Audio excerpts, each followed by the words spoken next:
من ذکر او انثى وهو مؤمن فاولئک يدخلون الجنۃ یرزقون فیہا بغیر حساب، تو وہ لوگ ہوں گے کہ جو جنت میں داخل کیے جائیں گے اور وہاں انہیں جو کچھ ملے گا وہ کسی حساب کتاب سے ماوراء ہوگا۔ وہ 10 گنا 700 گنا اس کو چھوڑو، اس کا تو کوئی حساب کتاب ممکن ہی نہیں، تو ان کے لیے جنت میں۔ یہ میں بہت دفعہ واضح کر چکا ہوں کہ جنت کی نعمتوں کا جن کا ذکر قرآن میں ہے، یہ اصل میں جسے عربی میں کہتے ہیں نزل، یہ نزل ہے، وہ چیزیں جو ہم جانتے بھی ہیں کہ جو بھی وہاں کلما رزقوا منہا من ثمرۃ رزقا قالوا ھذا الذی رزقنا من قبل، آم دیا جائے، اچھا یہ آم تو ہم کھاتے تھے، دنیا میں بھی کھاتے تھے، اس آم کی جو لذت ہوگی اس کا آپ تصور بھی نہیں کر سکتے دنیا کے آم کی، تو نعمتیں وہی ہوں گی، لیکن یہ نزل ہے۔ نزل کسے کہتے ہیں عربی زبان میں؟ نزیل کہتے ہیں، نزل ینزل اترنا۔ جیسے ہی کوئی شخص آپ کے دروازے پر آیا اور کسی سواری سے اترا، گھوڑے پر چڑھتا ہے اس سے اترے گا، اونٹ پر سوار ہوا تھا اس کو بٹھا کر اترے گا، کار پر آیا کار سے اترے گا، نزیل ہے اب یہ۔ تو فوراً آپ پیش کرتے ہیں کوئی موسم کے مطابق، کوئی ٹھنڈا کوئی گرم، وہ تو بھاگ کر فوراً پیش کر دیں گے، اس کو کہتے ہیں نزل، جو کسی مہمان کی آمد کے فوراً بعد پیش کر دیا جائے۔ اب وہ آپ کے ہاں مقیم ہو گیا، اب وہ ضیف ہے، ضیف مہمان۔ یہ ضیافت جو ہونی ہے اہل جنت کی، یہ ان نعمتوں کے ذریعے ہوگی جس کا ہم تصور بھی نہیں کر سکتے۔ حدیث میں آیا ما لا عین رأت ولا اذن سمعت وما خطر علی قلب بشر۔ یہ ضیافت جو ہوگی وہاں بعد میں، وہ تو حقیقت کہا کہ وہ ایسی چیزیں ہیں جو نہ کسی آنکھ نے دیکھی، نہ کسی کان نے سنی، نہ کسی کے دل میں اس کا احساس و خیال تک وارد ہوا۔ تو قرآن مجید میں جب بھی آپ اس کو دیکھیں تو اب نزل کے اندر وہ کیا گیا ہے، اس کی بھی کیا اس کی توجیہ ہے عقلی۔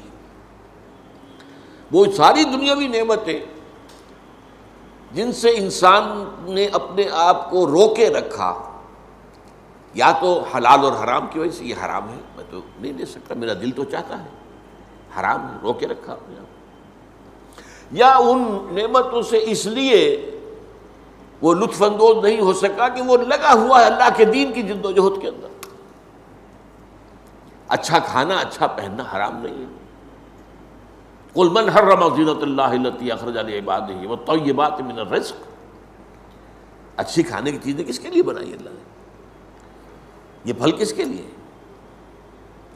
دنیا میں تو یہ اہل ایمان کے لیے تو ہے، کافروں کو بھی اللہ دے دیتا ہے، لیکن خالص ہو جائیں گی اہل ایمان کے لیے قیامت کے دن، پھر وہاں کافروں کا حصہ نہیں ہوگا۔ لیکن فرض کیجئے آپ تو لگے ہوئے ہیں انقلابی جد و جہد میں، آپ کا وقت لگ رہا ہے اللہ کے دین کو پھیلانے اور غالب کرنے کی جد و جہد میں، تو آپ دنیا تو زیادہ نہیں کما پائیں گے۔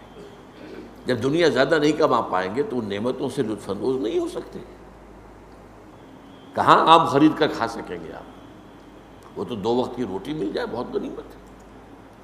تو یا تو حلال اور حرام پر کاربند ہونے کی وجہ سے بندہ مومن ان نعمتوں سے محروم ہو گیا، یا یہ ہے کہ وہ اپنی جو توجہ ہے اور اپنا جو مصروفیت ہے وہ دین کے لیے لگا کر، اب ظاہر بات ہے اس کے پاس وقت نہیں ہے کہ زیادہ کمائے، تو اس کی وجہ سے محروم۔ اب اس کا منطقی طور پر بدلہ یہ ہونا چاہیے کہ وہ نعمتیں اسے آخرت میں بھرپور طریقے پر مل جائیں۔ دس از دی لاجک بیہائنڈ اٹ۔ تم دنیا میں ان نعمتوں سے محروم رہے تھے نا،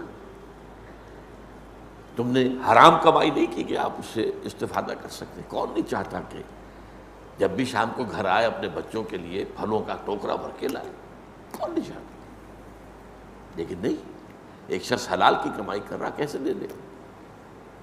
کیسے کھائے گا؟ کیسے کھلائے گا؟ تو اب یہ جو ہے، اسی لیے میں کہا کرتا ہوں، کچھ لوگ کہتے ہیں یہ کیا بات ہے قرآن کرتا ہے، یہ شراباً طہورا ہوگی اور یہ شہد ہوگا اور یہ دودھ ہوگا اور یہ پھل ہوں گے اور یہ باغات ہوں گے اور یہ حوریں ہوں گی اور یہ ان کے خدمتگار غلمان ہوں گے، کیا چیز ہے یہ؟ بعض لوگ جو ہیں جن کے اوپر ذرا تصوف کا رنگ چڑھ جاتا ہے وہ ہے اپنی جگہ پر. اگلا جو ہمارا حدیث کا درس ہے وہ تصوف کے موضوع پر ہے، اور وہ بھی حضور کی اہم ترین احادیث میں سے، یہ میں آج ہی آپ کو بتا رہا ہوں. لیکن جن پر یہ رنگ چڑھ جاتا ہے تو وہ پھر کہتے ہیں یہ کیا جی، یہ تو کچھ سمجھ میں نہیں آ رہی. سینشول جو یہ گریٹیفیکیشن کی چیزیں جنت میں بتائی جا رہی، یہ تو بڑی گھٹیا چیزیں ہیں. نہیں، میرا جواب یہ نہیں. ان چیزوں سے ایک بندہ مومن دنیا میں رکا رہا، محروم رہا، تو اس کا اصل منطقی طور پر اس کا بدلہ یہ ہونا چاہیے کہ وہ نعمتیں بھرپور ترین سطح پر اسے آخرت میں ملیں. البتہ یہ سب کچھ صرف نزل ہے، جو اس کی نعمتیں ہیں ان کا تو آپ تصور کر ہی نہیں سکتے، جو پھر آگے اللہ نے دینی ہے. ما لا عین رأت ولا اذن سمعت وما خطر علی قلب بشر. اور قرآن مجید، یہ تو حدیث ہے جو میں نے بتایا آپ کو، قرآن میں بھی ہے. فلا تعلم نفس ما اخفی لهم من قرۃ اعین. کوئی نہیں جانتا جو چیزیں اللہ تعالیٰ نے اپنے ان بندوں کے لیے چھپا کر رکھی ہوئی ہیں جن میں آنکھوں کی ٹھنڈک ہوگی، ان کو کوئی نہیں جانتا.